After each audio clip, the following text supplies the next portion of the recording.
بسم اللہ الرحمن الرحیم، السلام علیکم اور welcome to my YouTube channel. فوجداری کیسز کے اندر چلان جس سے بڑی بنیادی اہمیت حاصل ہوتی ہے۔ فوجداری کیسز کے اندر چلان کی مختلف اقسام ہیں اگر ہم دیکھیں تو، جیسا کہ کمپلیٹ چلان ہو گیا، انٹرم چلان ہو گیا، سپلیمنٹری چلان ہو گیا، سبسیکوینٹ چلان ہو گیا، ان ٹریس چلان ہو گیا، cancellation of challan, negative challan, positive challan. مختلف قسم کی اقسام ہیں چلان کی، لیکن بنیادی جو یوزلی چلان سبمٹ کیا جاتا ہے عدالت کے اندر، اس کے اندر کیا کیا چیزیں ہوتی ہیں اس کو میں آج اس ویڈیو کے اندر کور اپ کرنے کی کوشش کروں گا۔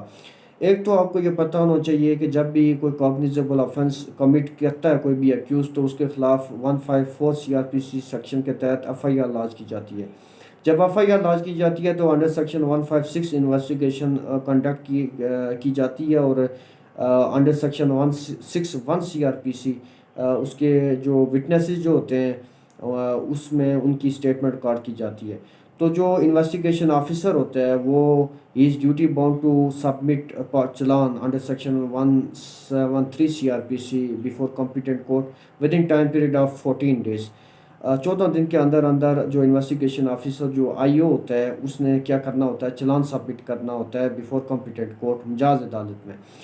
اب اگر 14 دن کے اندر نہیں سبمٹ کروا سکتا تو قانون یہ کہتا ہے کہ 3 دن عدالت مزید یعنی 17 دن کے اندر اندر اس نے یعنی 3 دن مزید ایکسٹینڈ کر سکتی ہے کورٹ۔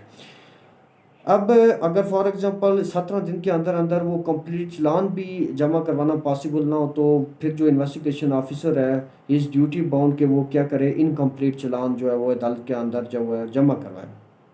اور اب دیکھیں چلان کے اندر بیسک جو چیز ہوتی ہے وہ یوزلی آپ دیکھیں تو 7 خانہ جات ہوتے ہیں۔ پہلے خانہ اگر آپ دیکھیں تو نام پتہ، مستعیض کا نام پتہ لکھا جاتا ہے۔ دوسرا اگر خانہ آپ دیکھیں تو اس میں وہ ملزمان لکھے جاتے ہیں جن کو چلان نہ کیا گیا ہو۔ فار ایگزامپل کوئی ایسا ملزم جو مفرور ہو یا اشتہاری ہو، تو ظاہر سی بات ہے اس کو چلان پھر کیسے کیا جا سکتا ہے۔ یا پھر ایسے ملزم کو خانہ نمبر 2 میں لکھا جاتا ہے جو فار ایگزامپل پولیس جب جو انویسٹیگیشن آفیسر ہوتا ہے ڈیورنگ کورس آف انویسٹیگیشن اس نے یہ پایا کہ یہ تو بے گناہ ہے ایکیوزڈ، تو پھر اس کا نام لکھا جائے گا کہ جس کو بے گناہ قرار دیا گیا ہو۔ لیکن اگر فار ایگزامپل ایسا ملزم جو اشتہاری ہو یا مفرور ہو تو اس کو کیا کیا جائے گا، سرخ سیاہی سے پوائنٹ آؤٹ کیا جائے گا اس خانے کے اندر۔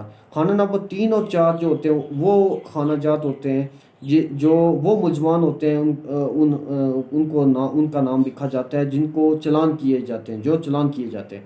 اب 3 خانہ نمبر میں وہ ملزمان ان کا نام لکھا جاتا ہے جو ضمانت پر جو ہے وہ، اور خانہ نمبر 4 پر ان ملزمان کو نام لکھا جاتا ہے جو کیا ہوں، بیہائنڈ دی بار ہوں، جو ابھی تک قید میں ہوں۔ تو اس کے ساتھ ساتھ جو خانہ نمبر 5 ہوتا ہے چلان کے اندر، اس میں جو بھی مال ریکور ہوا ہوتا ہے ایکیوز سے، چاہے وہ پیسہ ہو، چاہے وہ کوئی پسٹل ہو، کوئی ہتھیار ہو، جو بھی اس سے ریکوریز کی جاتی ہیں انویسٹیگیشن کے دوران، اس کو اس خانے میں لکھا جاتا ہے۔ اور خانہ نمبر 6 جو ہے اس کے اندر جو بھی جتنے بھی وٹنسز ہوتے ہیں ان کا نام لکھا جاتا ہے۔ اور اسی طرح خانہ نمبر جو 7 اور لاسٹ خانہ ہوتا ہے اس کے اندر ایک سمری لکھی جاتی ہے، اس کیس کے اندر جو فائنڈنگز ہوتی ہیں وہ لکھی جاتی ہے، سمری ٹائپ ہوتی ہے۔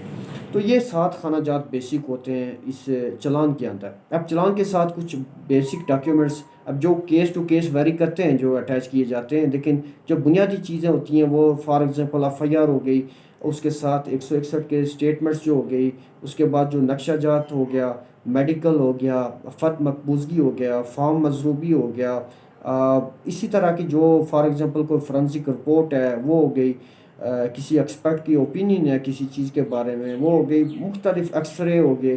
تو یہ ساری چیزیں جو ہے وہ اس چلان کے ساتھ سبمٹ کرتے ہوئے پولیس کیا کرتی ہے، وہ before competent court through public prosecutor وہ سبمٹ کرواتی ہے۔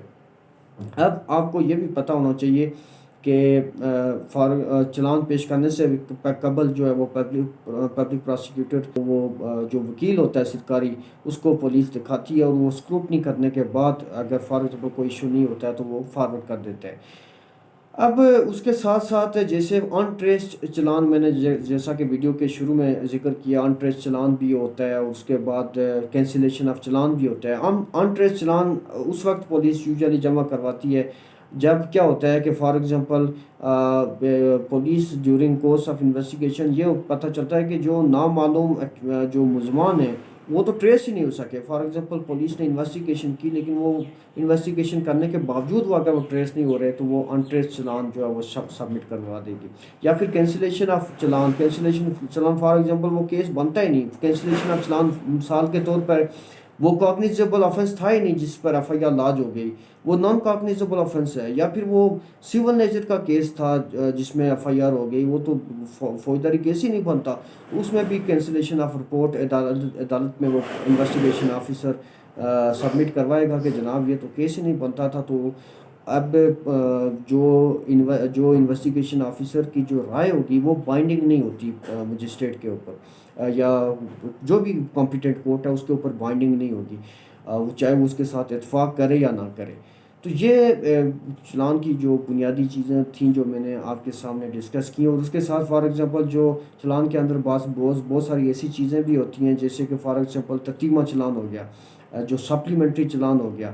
یعنی فار ایگزامپل کمپلیٹ چلان جمع کروانے کے بعد اگر کوئی نئی چیز سامنے آ جاتی ہے تو کیا کرے گی پولیس, وہ سپلیمنٹری چلان کی صورت میں جو ہے انویسٹیگیشن آفیسر جو ہے وہ کیا کرے گا, وہ سپلیمنٹری چلان بیفور کمپیٹنٹ کورٹ وہ بھی جو ہے وہ ساتھ شامل کرے گا. تو یہ تھا بنیادی جو ٹاپک چلان کا, جس میں میں نے کوشش کی جو بنیادی چیزیں چلان کے اندر ان کو کور اپ کرنے کی کوشش کی. ملتے ہیں نیکسٹ ویڈیو میں, تب تک کے لیے اپنا خیال رکھیے. اللہ حافظ.